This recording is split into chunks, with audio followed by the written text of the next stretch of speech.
Are you familiar with the name Mr. William Duer? I don't blame you. William Duer is practically forgotten now, but back in his day, Duer was referred to as the king of the alley, and he was more responsible for creating Wall Street than all of the other men together. But he was actually behind the 1792 panic in Wall Street, single-handedly stormed the stock market.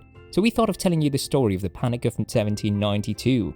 Excited? Then stay tuned. Duer was the son of a highly prosperous West Indian planter and was born in England in 1743. Duer, who received his education at Eton and emigrated to America in 1773, immediately rose to prominence in New York society, and he developed sympathy for the colonists' grievances against Britain. In addition to serving as a judge in New York and signing the Articles of Confederation, Duer was elected to the Continental Congress. He was appointed as secretary to the Board of Treasury by none other than Mr. Alexander Hamilton. You are aware of Hamilton, of course. You may remember Alexander Hamilton most as the man on the $10 note. He was also the first ever secretary of the Treasury. So you can imagine the power of Mr. Duer.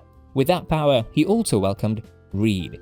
Because of this position, Duer had access to the inner workings of American finance in the late 1780s. In 1791, he left his post at the Treasury and formed a partnership with Alexander Macomb, one of New York's most prominent financiers. In March 1792, Duer started gambling in the shares of the Bank of New York using Macomb's funds as well as his own contacts and insider information. Duer and his fellow speculative bankers devised a complex scheme to inflate and then quickly deflate the price of bank stocks.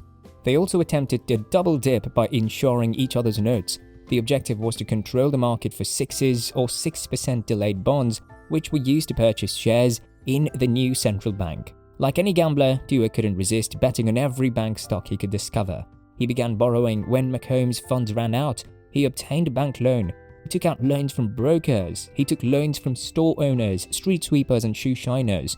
He took out every money he could find in loans. He persisted in taking out even larger loans. His stocks were rising steadily, and Duer and his new buddies simply couldn't get satisfied. Even the local funeral home joined in the fun. Insane, right?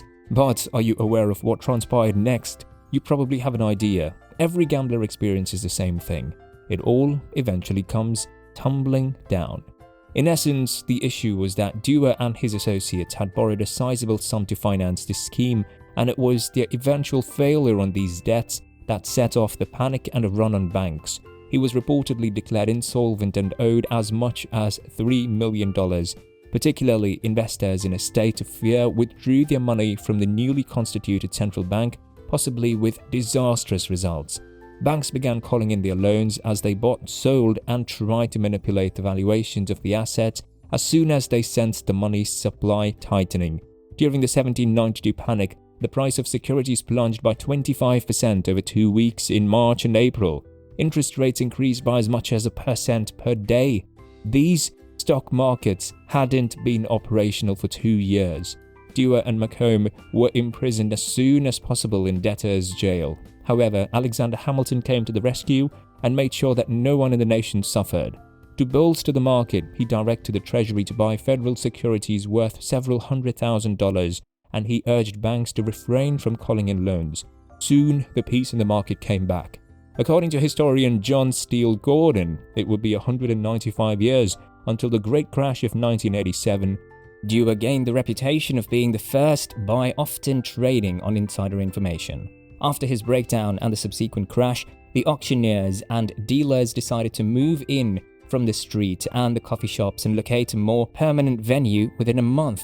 It soon became clear that the market required a central location in order to effectively oversee transactions and maintain records. The Buttonwood Agreement was signed by dealers and auctioneers in May 1792. The traders decided to create a formal exchange for the trading of loans and shares while gathering under a buttonwood tree, which is now 68 Wall Street. And what happened to Duer? Duer returned to prison shortly after, where, what a story! Did you know this is how Wall Street was created? Express your thoughts in the comments section. Thanks for watching.